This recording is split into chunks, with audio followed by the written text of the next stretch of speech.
Me brother प्रकाश सरकार पुन्हा एकदा तुमच्यासमोर दी बायबल स्टडी मिनिस्ट्रीद्वारे बायबलचं अध्ययन घेऊन येत आहे.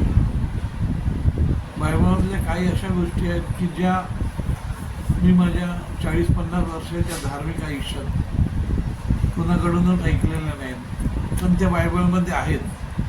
पण त्याचा उल्लेख मोठमोठे उपदेशक, मोठमोठे प्रिचर, मोठमोठे पाळक, बिशप वगैरे करत नाही. आणि प्रत्येक देवाच्या सेवकाला पवित्र आत्म्याच्या सामर्थ्याने जो उद्बोध होतो वचनाचा तो लोकांसमोर मांडतो आणि त्याप्रमाणे तो त्याचं शिकवत असतो. प्रभू परमेश्वराचं जे वचन आहे ते दुधारी तलवारीसारखं आहे. ते इकडून पण वार करते, तिकडून पण वार करते आणि त्याला अनेक पैलू आहेत. जसा हिऱ्याला आपण सुरेख करण्यासाठी त्याला पैलू जितके जास्त पाडाल तितके जास्त तो मौल्यवान होत जातात. तसं आपल्या परमेश्वराच्या वचनाचं आहे. परमेश्वराच्या वचनाला पण जितके तुम्ही जास्त पैलू पाडाल तितके ते जास्त समर्पक आणि तितकं ते जास्त अर्थपूर्ण होतं आणि तितकं ते जास्त प्रभावशाली होतं आणि त्याचा प्रभाव मग इतरांवर पडतो. आपण आपल्या या धार्मिक आयुष्यात अनेक गोष्टी पाहिलेल्या असतील, पण आपण कधी त्या दृष्टीने विचार केला नसेल की परमेश्वराचा वचन जे आहे किती सामर्थ्यवान आहे, किती शक्तिमान आहे. आम्ही आमच्या शरीरातले आरोग्य प्राप्त व्हावे म्हणून अनेक चांगल्या चांगल्या गोष्टी घेतो, विटॅमिन घेतो, टॉनिक घेतो, परंतु आमच्या आत्म्याला जो पापाचा आधार नडलेला आहे तो पापाचा आधार काढून टाकण्यासाठी आम्ही खूप कमी औषधोपचार करतो आणि ते करण्याची आता गरज आहे. शेवटचा काळ आलेला आहे आणि परमेश्वराचं येणं नजीक आलेलं आहे. तो कधी येऊ शकतो आणि तो कधी आल्यावर आम्ही त्याच्या स्वागताला तयार नसलो तर मग आम्ही कुठे असणार? सर्वांना ठाऊक आहे, बायबलमध्ये सांगितलेलं आहे. म्हणून आपल्याला त्याच्या स्वागतासाठी तयार राहायचं आहे. आणि आता ही वेळ आहे. एकदा आमची वेळ निघून गेली, एकदा आम्ही या जगातून गेलो तर मग आम्ही काही करू शकत नाही. मेल्यानंतर आम्ही सांगू शकणार नाही परमेश्वर आम्ही तुझ्यावर विश्वास ठेवतो, तुझ्यासाठी हे करतो ते करतो. जिवंत असेपर्यंत आम्हाला त्या सर्व गोष्टी करायच्या आहेत परमेश्वरासाठी आणि त्यासाठी परमेश्वराने आम्हाला या जगात ठेवलेलं आहे. तर त्यासाठी आपण बायबलचा नव्याने अभ्यास करूया. आणि मी बायबलमधल्या अशा एक गोष्टी तुम्हाला आजकालच्या सायंटिफिक नॉलेजला धरून, आजकालच्या गोष्टी धरून तुम्हाला सांगणार आहे आणि तुम्हाला पटवून देणार आहे आणि शेवटी तुम्हाला कळून चुकेल की परमेश्वराशिवाय दुसरं कोण नाही. परमेश्वर सर्व शक्तिमान आहे, सर्व सामर्थ्यवान आहे आणि परमेश्वरच आमच्या जीवनाचा त्राता आहे. त्याच्याशिवाय आम्हाला कोणी वाली नाही. आणि या सर्व गोष्टी आम्हाला करण्यासाठी परमेश्वराने आम्हाला आत्मा दिला आहे. त्या पवित्र आत्म्याला आम्ही अंतःकरणात ठेवून जीवन जगूया. शेवटचा काळ आलेला आहे, खूप कमी वेळ आलेली आहे. पुढच्या वेळी मी तुम्हाला आपण एक सुरुवात करूया अभ्यासाची आणि त्यातून उत्पत्तीपासून प्रगटीकरणापर्यंत परमेश्वराने कसं त्याचा उद्देश होता, योजना होत्या आणि कशा प्रकारे शैताने त्यात खोळ घालून त्या सर्व योजना परमेश्वराच्या नष्ट केल्या आणि मानवाला पापात पाडून परमेश्वरापासून दूर केलं. हे सगळं आपण बघूया. परंतु त्यासाठी आपल्याला बायबलचं अध्ययन करणं गरजेचं आहे. बायबलचं ज्ञान असणं गरजेचं आहे. प्रियांना, आपण ख्रिस्ती असून आपण म्हणतो की आम्ही ख्रिस्ती आहोत, पण मला असं वाटतं की आपल्या ख्रिस्ती लोकांना फार कमी लोक बायबल वाचतात. 20% लोक मला वाटतं बायबल वाचत असतील, 80% लोक बायबल वाचत नाही. आणि वाचलं तरी कुठलं एक लहानसं स्तोत्र घेतलं, वाचलं रोज आणि त्याच्यावर जीवन जगलं. मरेपर्यंत कधी त्यांचं बायबल एकदाही वाचून पूर्ण होत नाही. मरेपर्यंत त्यांना प्रेषितांना मतांगीकार ठाऊक नसतं, 10 आज्ञा ठाऊक नसतात. आणि अशा अनेक गोष्टी प्रभुभजनाच्या विधीमध्ये सहभागी होताना ज्या ज्या गोष्टी आपण करतो, जी वचनं आपण बोलतो, त्या त्यांना माहीत नसतात. बायबलमध्ये प्रभुभजनाच्या बद्दल कुठे सांगितलेलं आहे हे त्यांना माहीत नसतं.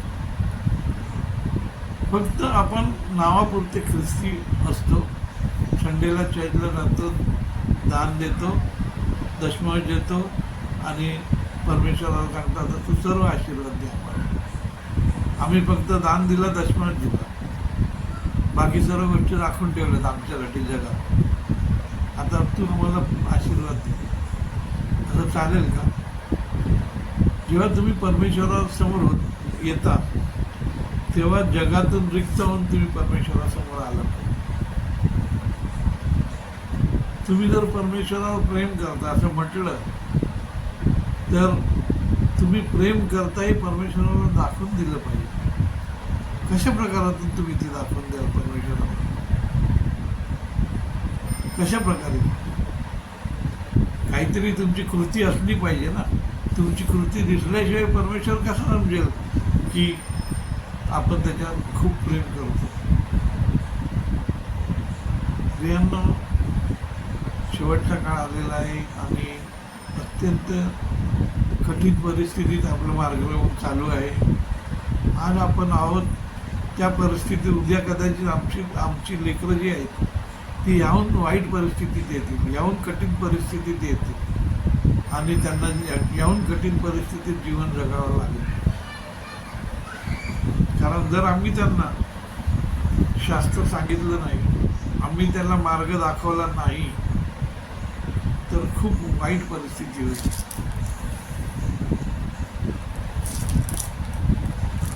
म्हणून प्रियांना आम्हाला परमेश्वराच्या समीप राहून, परमेश्वराच्या सानिध्यात राहून जीवन जगायला शिकलं पाहिजे. परमेश्वरासाठी जीवन जगलं पाहिजे. जेव्हा आम्ही परमेश्वरासाठी जीवन जगतो तेव्हा आम्ही परमेश्वराची लेकरं घडतो. परमेश्वरानं आम्हाला त्याची लेकरं केलेलं आहे. आम्ही देवाचे लोक नाहीत, देवाचे पुत्र आहोत. गलती कराच्या 4 अध्यायात परमेश्वर सांगतो.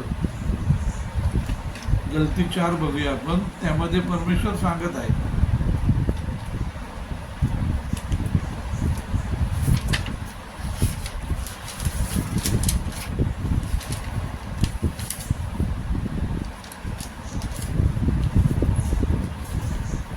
तुम्ही गलती 4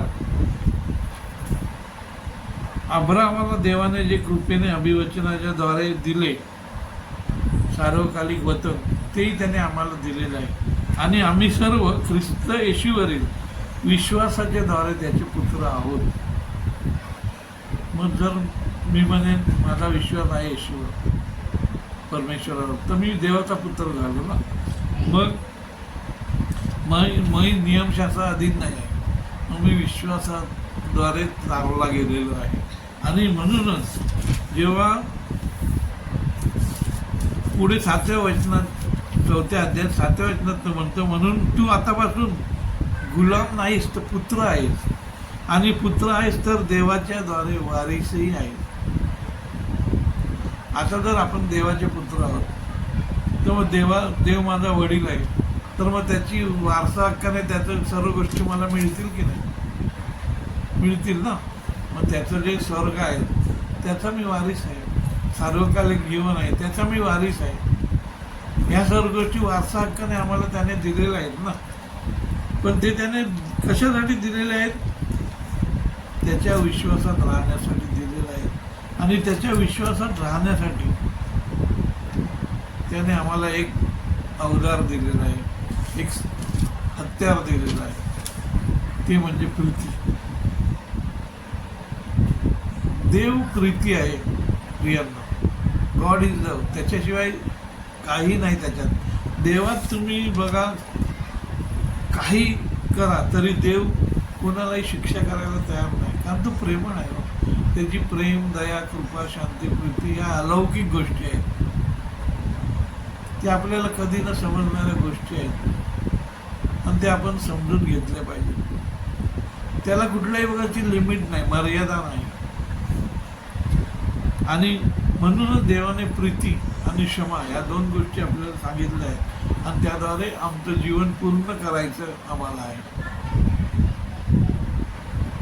परमेश्वर आमचा वारिस आहे, आम्ही त्याचे पुत्र आहोत आणि त्याच्या विश्वासाद्वारे आम्ही नीतिमत्व प्राप्त करून घेतलेलं आहे. आणि आता आम्ही त्याचे वारिस असताना आम्हाला त्याची कार्य केली पाहिजे. शैतानाच्या कार्यात आम्ही सहभागी होता कामा नये. शैतानाच्या गोष्टी आम्हामध्ये दिसल्या पाहिजे, नको दिसता कामा नाही. आमचा आत्मा आम्हाला जाणीव करून देतो. परमेश्वराने जो आत्मा दिलेला आहे तो एवढा समर्पक आहे, एवढा सामर्थ्यवान आहे की तो शैतानालाही हरू शकतो, शैतानालाही तो नष्ट करू शकतो.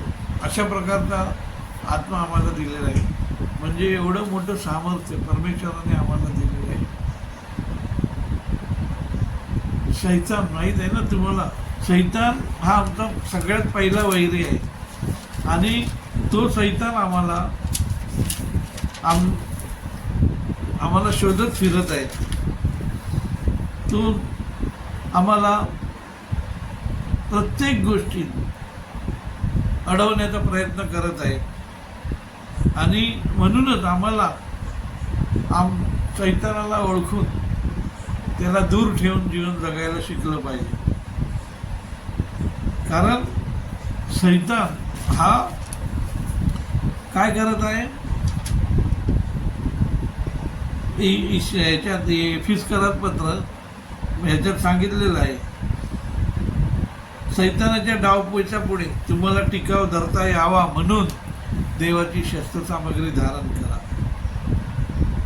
कारण आपले झगडणे कोणाबरोबर, रक्तमांसाबरोबर नव्हे तर सत्ताबरोबर, अधिकाऱ्याबरोबर, सध्याच्या काळोखातील जगाच्या अधिपतीबरोबर आणि दुरात्म्याबरोबर आहे.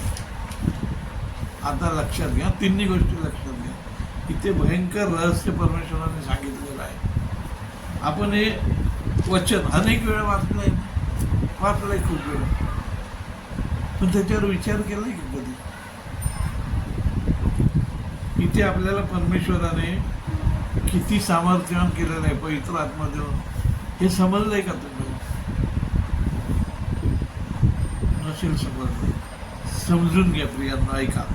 कारण आपले झगडणे रक्तमांसाबरोबर नव्हे तर सत्ताबरोबर. आजची सत्ता जगातली सैतानाकडे आहे.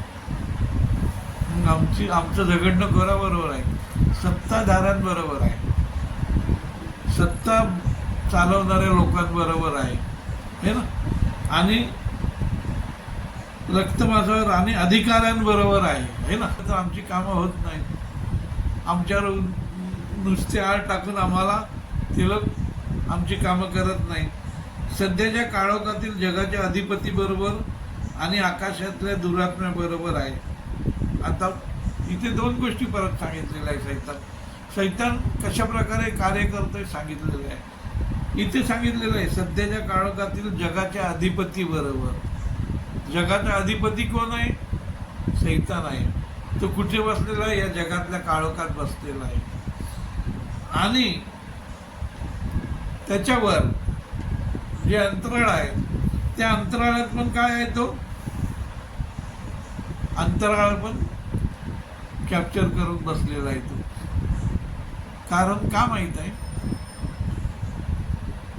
आपण आणि परमेश्वर येशू हे कुठे आहोत? आपण कुठे आहोत? खाली आहोत, पृथ्वीवर आहोत, है ना, जिथे सैतानाचं राज्य आहे. आणि परमेश्वर कुठे आहे? स्वर्गात आहे, वर आहे ना, वर आहे की नाही? स्वर्गात. मग त्याच्यामध्ये काय आहे? हे अंतराळ आहे, आहे ना. तर आपल्या गोष्टी परमेश्वराकडे जाऊ नये म्हणून सैतानाने अंतराळ काबीज केलेला आहे. समजलं तुम्हाला? आपण जी प्रार्थना करतो आपल्याला वाटतं अरे परमेश्वर माझी प्रार्थनाच ऐकत नाही, काय झालं है ना. असे आपण कितीतरी वेळा दुःखी कष्टी होतो ना, आणि आपण प्रार्थना करत असतो पण आपल्याला प्रार्थनेचं उत्तर ताबडतोब मिळतं का? नाही मिळत. याचं कारण असं आहे की आपल्या ज्या प्रार्थना आहेत त्या आकाशातला दुरात्मा परमेश्वरापर्यंत जाऊन देत नाही. मग आपलं लढणं कोणाबरोबर आहे? सत्ता बरोबर आहे, सत्ताधाऱ्यांबरोबर आहे, इथल्या अधिकाऱ्यांबरोबर आहे, इथल्या बरोबर आहे ना. या सगळ्यांचे आपण अगेन्स्ट आहोत आणि काळोखाच्या जगाच्या अधिपतीबद्दल. आणि ज्या ज्या गोष्टी काळोखात होतात ते सर्व पापच असतं. काळोखात पुण्य होत नाही, पापच होतं. मग त्या सर्व गोष्टी पापात होतात. त्या गोष्टी अधिपतीबरोबर, मग त्या गोष्टी त्याबरोबर आपलं काय आहे? वैर आहे ना. आपण पाप करतो का? अंधारात जाऊन पाप करतो का? आपण नाही करत. पापापासून शक्यतो दूर राहायचा प्रयत्न करतो. पण सैतानाला हे कुठे आवडत? सैतानाला आवडत नाही ना. म्हणून तर तो आमच्यासारख्या लोकांना, देवाच्या लोकांना फिरत असतो, बघत असतो कुठे कोण आहे. आणि आम्ही जेव्हा देवाकडे विनवणी करतो, विनंती करतो, प्रार्थना करतो, तर ती लगेच तो सैतान आपल्या आकाशातल्या दुरात्म्याला पाठवून थांबवतो, रोखतो, परमेश्वराकडे जाऊन देत नाही. मग आता तुम्ही म्हणाल अरे परमेश्वराकडे आपल्या प्रार्थना जात नाही, मग आपल्याला परमेश्वर आपल्या प्रार्थना ऐकतो कसा? मग आपल्यावर तो दया करेल कशी? आपल्या प्रार्थना ऐकेल कशी? प्रियांनो, परमेश्वरा जरी या दुरात्म्याने आपल्या प्रार्थना थांबवल्या, परमेश्वराकडे पोचू दिल्या नाहीत, परंतु आपलं अंतःकरण परमेश्वर ओळखतो. प्रिय, परमेश्वर हा कसा आहे? सर्वज्ञानी, सर्वव्यापी, सर्व ज्ञान परमेश्वर आहे. त्याला सर्व गोष्टी माहीत आहे. त्यामुळे आपण घाबरून जाता कामा नये. शैतानाच्या भीतीने आपण घाबरता कामा नये. कारण आपल्याला त्याने पवित्र आत्मा दिला आहे आणि तो पवित्र आत्मा ह्या सर्वांसमोर सर्वांहून भारी आहे. म्हणजे कोणाहून? आपल्या अधिकार सत्ताधाऱ्यांपासून, आपल्या मंत्री संत्री, राष्ट्राध्यक्ष वगैरे सर्वांपासून. दुसरं आपल्या अधिकाऱ्यांहून, आपल्या काळोखातल्या जगाच्या अधिपतीबरोबर. म्हणजे जगात शैतानाचं राज्य आहे आणि तो सगळीकडे फिरत असतो, त्याचे दूत सगळीकडे फिरत असतात त्याच्याबरोबर. आणि आकाशातल्या दुरात्म्याबरोबर जो आमच्या प्रार्थना अडवतो. अशा सर्व लोकांबरोबर आपला लढा आहे. आणि तो लढा देण्यासाठी परमेश्वराने आपल्याला पवित्र आत्मा दिलेला आहे. आणि तो पवित्र आत्मा आम्ही आमच्या अंतःकरणात ठेवून जीवन जगायला शिकलं पाहिजे. तेव्हा आम्ही पवित्र आत्म्याद्वारे पवित्र आत्मा आमच्या अंतःकरणात ठेवून जीवन जगायला शिकू आणि देवाची शस्त्रसामग्री धारण करू. तेव्हा आमच्यासमोर कोणीही टिकणार. तेव्हा आमच्यासाठी परमेश्वराला खाली येण्याची पण गरज नाही. त्याने जो आत्मा दिलेला आहे त्या आत्म्याद्वारे आम्ही सत्याने, नीतिमत्वाने, शांतीने, विश्वासाने जीवन जगायला शिकलं पाहिजे. कारण हेच आमचं हत्यार आहे, हीच आमची हत्यारं आहेत. आणि ही हत्यारं सैतानाला पूर्णपणे निष्प्रभ करण्यास समर्थ आहेत. आणि देवाचं वचन आमचं तारणाचं शीर्षस्थान आहे, आमचं तारण करणार आहे. आणि आत्म्याची तलवार आमची अशी आहे की दुधारी आहे, ती दोन्ही बाजूने वार करते. आणि म्हणूनच आपण ह्या जीवन जगत असताना प्रार्थनामय जीवन जगलं पाहिजे. विनंती करून जीवन जगायला शिकलं पाहिजे. आणि सर्व प्रसंगी आत्म्याच्या प्रेरणेने प्रार्थना केली पाहिजे. आणि सर्व लोकांसाठी विनंती केली पाहिजे. आपण आपल्यासाठी प्रार्थना करायची नाही, असं सर्व लोकांसाठी, आमच्या अवतीभोवती आपली जी लेकरं आहेत, परमेश्वराची जी लेकरं आहेत, त्यांच्यासाठी पण प्रार्थना करायची. कारण परमेश्वराला हे अभिप्रेत आहे. परमेश्वरानं आम्हाला त्यासाठी ठेवलेलं आहे. प्रियांनो बघा, आजकाल शेवटचा काळ आलेला आहे, समय कमी आहे, परमेश्वराचं येणं कधी होईल सांगता येत नाही. जर आम्ही असा विचार करत राहिला की आज नाही उद्या करूया, उद्या नाही परवा करूया, तर मला वाटत नाही आपण आपल्या परमेश्वराच्या कार्यात यशस्वी होऊ. आणि ज्या आपल्या परमेश्वराने एवढा मोठं बलिदान आमच्यासाठी केलेलं आहे, एवढा मोठा त्याग केलेला आहे, त्याची परिपूर्णता आमच्यासाठी त्याने केलेलं आहे, ती आमच्या जीवनात होणार नाही. जर आमचं तारण झालं नाही तर परमेश्वराचं एवढं मोठं बलिदान करून काय उपयोग आहे? उपयोग आहे का? त्याने हे सर्व आमच्या तारणासाठी केलेलं आहे. तर आपण हे समजून घेतलं पाहिजे. आणि प्रियांनो, परमेश्वराच्या वचनात मार्गात राहून आपण जीवन जगायला शिकलं पाहिजे. परमेश्वर आपल्याला त्यासाठी सहाय्य करेल.